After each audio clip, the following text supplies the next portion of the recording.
antes de apresentar o primeiro problema, só para dar um contexto, indução matemática é uma das técnicas de prova matemática, de demonstração mais poderosas que existem. Ela é super útil para algoritmos, vai ficar claro, não tanto nessa aula, mas na próxima, por que ela dialoga tão bem com algoritmos, tá? Sejam eles iterativos ou recursivos, na hora que a gente quer provar que eles estão corretos, ou mesmo, para alguns casos, provar eficiência. E é por isso que eu dedico aí um tempo precioso aqui no nosso início do curso para essa técnica. Para quem já fez matemática discreta, eu imagino que a maior parte de vocês fez, vocês já devem ter visto indução matemática. Mas indução matemática não é daquelas coisas que a primeira vez que você vê, você entende completamente e domina. Por isso que eu acho que vale revisar. Tá? Então esse trecho da aula não vai ser sobre algoritmos, vai ser sobre alguns resultadozinhos matemáticos que a gente vai provar coisas para exercitar a técnica de prova. Eu vou tentar mostrar de algum jeito interessante o que a gente está provando, para não ficar tão boring, tão maçante ali, mas o foco mesmo não são os resultados. Eu não selecionei eles porque eles são legais, eu selecionei porque eles são boas ferramentas aí para a gente exercitar essa técnica de prova. Então vamos para o primeiro exemplo aqui.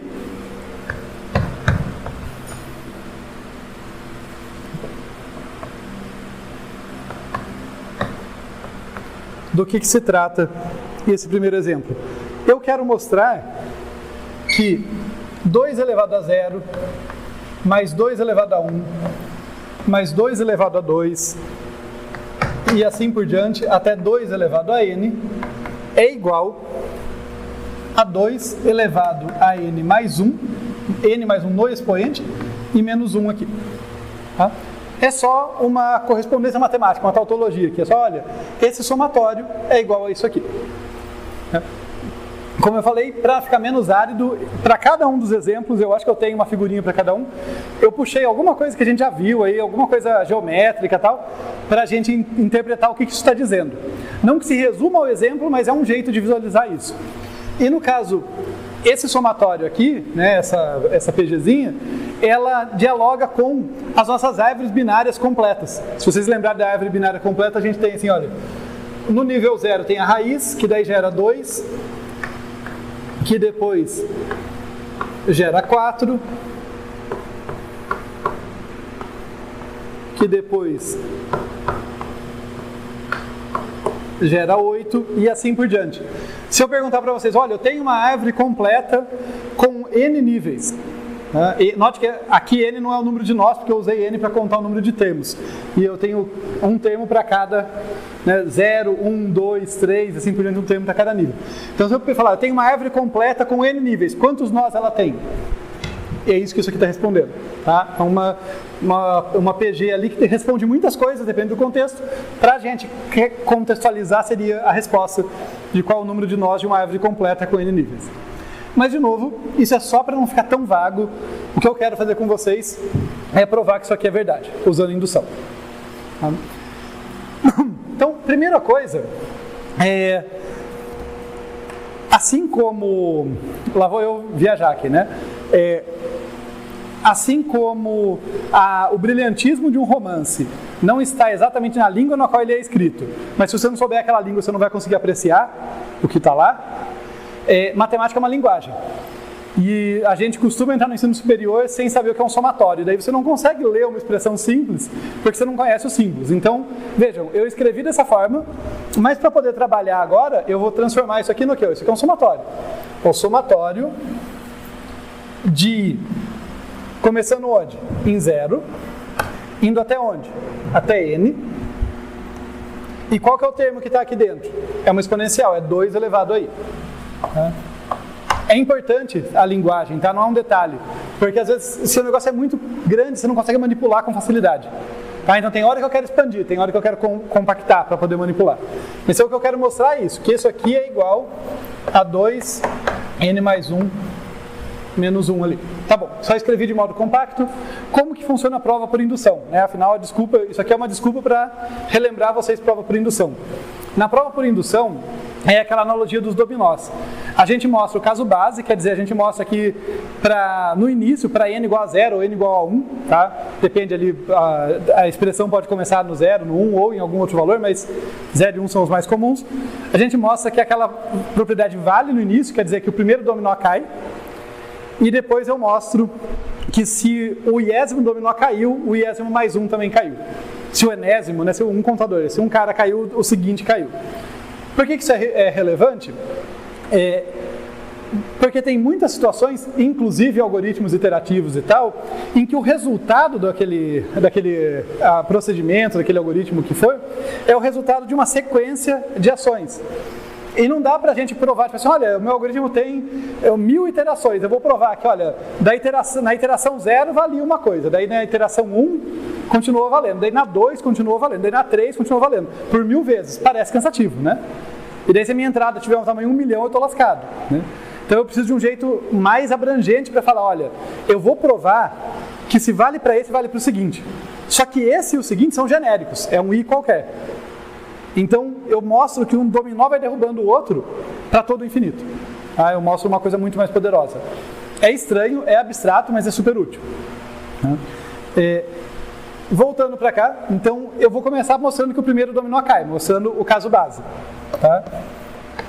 Então o que eu quero mostrar no caso base é que isso aqui vale quando n é igual a 0. Então a base aqui, eu vou trabalhar com n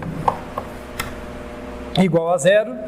E isso aqui vai implicar o quê? Se n é igual a 0, eu tenho aqui que o somatório de i igual a 0 até n, vou até escrever desse jeito mesmo, mas a gente sabe que esse cara é 0, né?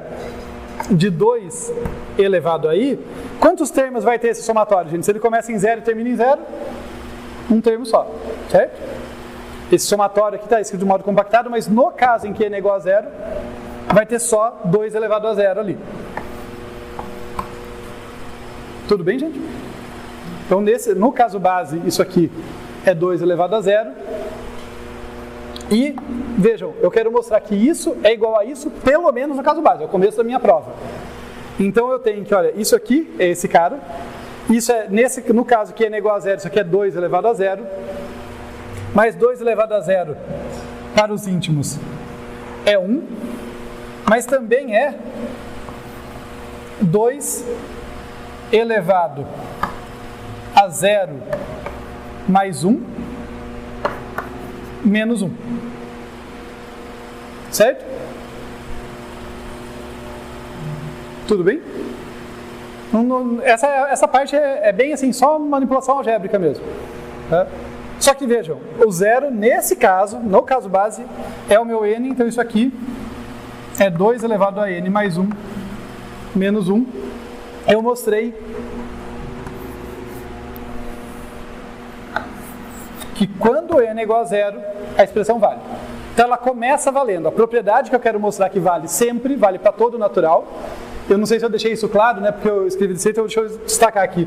Isso tem que valer para todo n pertencente aos inteiros positivos, aos naturais, né, de 0 até mais infinito. Tá? É isso que eu quero mostrar que vale. A gente mostrou para 0. Falta só o mais infinito agora. Né? Então, e como que funciona? Justamente aquilo que eu falei. Depois que eu mostrei o caso base, eu mostrei que o primeiro dominó cai, eu não vou gastar tempo mostrando pro dominó, pro segundo dominó, pro terceiro, pro quarto, pro quinto. Eu vou mostrar que para 2 adjacentes, o de trás sempre derruba o da frente. E isso vai significar, vai implicar que a propriedade vale para mais infinito. Como que a gente faz isso? A gente supõe a hipótese de indução. Deixa eu escrever a minha hipótese de indução aqui. A minha hipótese de indução é basicamente a propriedade que eu quero mostrar, só que para um n menor. Não pro valor que eu quero, mas para o anterior dele. Então, sendo aqui, ó, n' igual a n menos 1, sendo n' igual a n menos 1, o que eu quero mostrar? Eu quero mostrar o que eu vou supor, perdão. O que eu vou supor que vale? Eu vou supor que vale que i igual a 0 até n menos 1, né? Para esse cara aqui, de 2 elevado a i, é igual a 2. Vejam se essa passagem aqui vai fazer sentido para vocês. Eu vou até fazer ela passo a passo para ajudar. Ó. Isso aqui é a mesma coisa, é aquela propriedade que eu quero provar, só que para o n', né? Para o n' que é 1 a menos. Então, i igual a 0 até n' e 2 elevado a i. Tudo bem? Estou usando o n' como uma variável auxiliar só para facilitar enxergar. Porque a propriedade que eu quero dizer que vale, então, é que isso é igual a 2 elevado a n' mais 1 menos 1. Certo? Ó, é essa mesma propriedade aqui, só que essa eu estou falando que vale para qualquer n. Né? Eu quero provar algo mais forte, que vale para qualquer n. Aqui eu estou supondo que ela vale especificamente para n menos 1, e eu vou mostrar no passo que vale para o próximo. Tá? Então vejam, é a mesma propriedade. Eu usei o n' só como uma variável para encapsular, porque senão a álgebra fica confusa aqui. Porque olha, o que é n'? É n menos 1, né? n menos 1 mais 1, então isso aqui vai ser igual a 2 elevado a n menos 1. Né? Esse cara aqui é n menos 1, daí soma com 1, anula ali. Tá? Então, eu estou supondo, por hipótese de indução, que isso aqui é verdade. Né? Isso costuma confundir o pessoal, porque primeiro parece que eu estou roubando, porque parece que eu estou supondo aquilo que eu quero provar. Mas atentem, eu estou supondo para o cara anterior. Tá? Eu quero provar para n, estou supondo para n menos 1. E agora a gente vai fazer o passo, a gente vai fazer a demonstração de que se isso vale, então aquilo lá vale. Então para n essa propriedade vale. Então vamos lá para o passo da indução.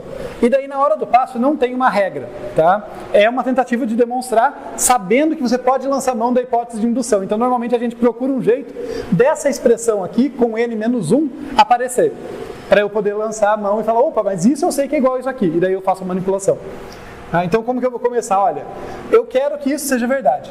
Eu vou começar com essa expressão do lado de cá. Somatório de 2 elevado a i para i igual a 0 até n. Vocês têm alguma ideia de como manipular esse somatório para que apareça esse somatório aqui, que só vai até n menos 1? Porque sobre esse eu sei afirmar alguma coisa, né? Sobre esse eu sei falar na minha hipótese de indução.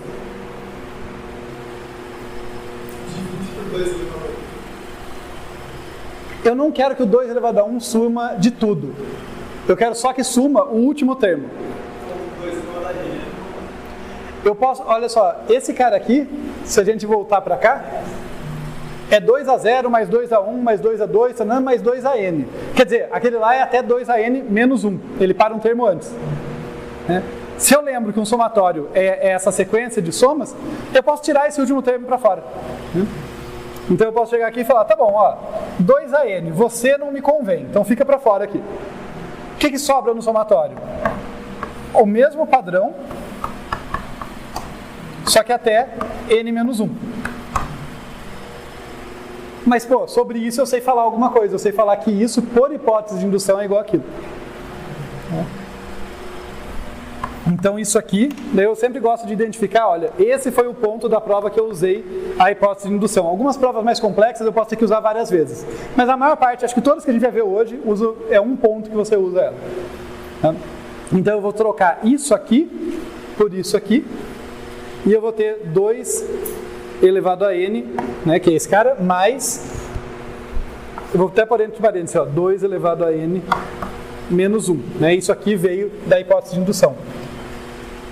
Vejam que conveniente. 2 elevado a n mais 2 elevado a n é 2 vezes 2 elevado a n, o menos 1 fica para fora. 2 vezes 2 elevado a n é 2 elevado a 1 vezes 2 elevado a n. Os expoentes se somam. E eu tenho 2 elevado a n mais 1 e o menos 1 para cá. Quer dizer, o que a gente acabou de provar? Que se essa propriedade valia para n menos 1, vale para n também. Só que vocês notaram que eu nunca disse quem era n? Então, a partir de agora, se eu quiser me convencer, eu posso falar, se n for 0, perdão, se n for 1, eu supus que valia para o 0, tudo bem, eu tenho o caso básico provado, então vale mesmo. E daí vale para o 1. Mas se eu supuser que n é 2, eu já sei que para 1 vale. Então, com essa implicação, como n é genérico, vale para o 2. eu posso repetir esse raciocínio quanto eu quiser. Depois de um tempo você percebe que não vale a pena fazer isso, só acredita que vale até mais infinito. Mas é isso, sabe? Se eu supuser que vale para 1000, vale para 1001. E isso nunca vai parar de ser verdade. Essa propriedade vale para todos os naturais. No caso, essa aqui, né? Isso é igual a isso aqui. Tá? E vocês percebem o poder da indução? Porque se eu chegasse nesse ponto aqui da prova, tipo, eu poderia tentar fazer uma prova direta. Eu pego isso, quebro dessa forma. Se eu não tenho a hipótese de indução para me apoiar, o que eu vou fazer aqui? Eu vou ter que ficar, sabe, tem outro jeito de provar isso, mas nenhum tão simples. Tá? A hipótese de indução, ela te dá uma ferramenta poderosa para usar no meio da prova. Ok? É confuso mesmo, eu sei, gente. Tá? Por isso que eu trouxe vários exemplos e tal, para gente ir vendo o padrão, né, algumas vezes, até se familiarizar com ele. Então, eu vou até fazer o seguinte, eu vou colocar, eu já apago aqui, mas eu vou colocar nesse cantinho a ideia geral. Então, a estrutura de uma prova por indução, ela tem aqui a base, que é mostrar que P0 vale. Tá? O que é P0? Uma propriedade avaliada no número natural zero. Tá? Podia ser P1 também, como eu falei, às vezes, mas é no começo ali. Depois vem a hipótese de indução, que é supor que P, vou colocar aqui, que Pn-1 está valendo. Isso não tem que provar, isso você supõe. Você fala, olha, eu vou supor que essa propriedade é verdadeira. Propriedade está genérico de propósito. O que é pra gente a propriedade nesse caso? Era essa igualdade. Essa era a propriedade que eu estava supondo. No caso, na hipótese de indução, eu supus ela para n-1. Então, beleza. Eu tenho a base, que essa eu tenho que provar diretamente. Eu avalio no ponto 0 ou no ponto 1 e provo. A hipótese de indução, eu falo, olha, vou supor que isso aqui é verdade. E daí, no passo, eu vou provar que P de N é verdadeiro. Mas lembrando que na hora que eu vou provar isso, eu posso usar isso aqui. Então, se eu fizer de algum jeito aparecer, né, de modo conveniente, a propriedade avaliada para n-1, eu posso usar esse fato. Isso é só para ser a questão estrutural. Eu acho que a gente aprende ela mesmo vendo exemplos, né, vendo para descontrair de vocês olhando com essas caras confusas e assustadas, vejam que a gente é tão bom em aprender por padrão, vendo exemplos, que a gente consegue coisas fantásticas que a gente nem percebe, tá? Por exemplo, a gente consegue ver um chihuahua e não ter dúvida de que ele é um cachorro, mesmo qualquer pessoa razoável, por tamanho, altura, peso, falar, isso é um rato, obviamente isso é um rato. Mas a gente sabe, você vê que a gente identifica padrão, né? Ninguém contou para vocês que é um cachorro. Vocês não confundem cachorros com gatos e com ratos e tal, porque a gente detecta os padrões. Não estou brincando não, isso é sério, é o que a gente vai fazer aqui. A gente vai ver essa aplicação da mesma técnica em situações diferentes, e daí com sorte o cérebro de vocês vai começar a falar, tá bom, estou entendendo o mecanismo, tá? Por repetição. Eu espero.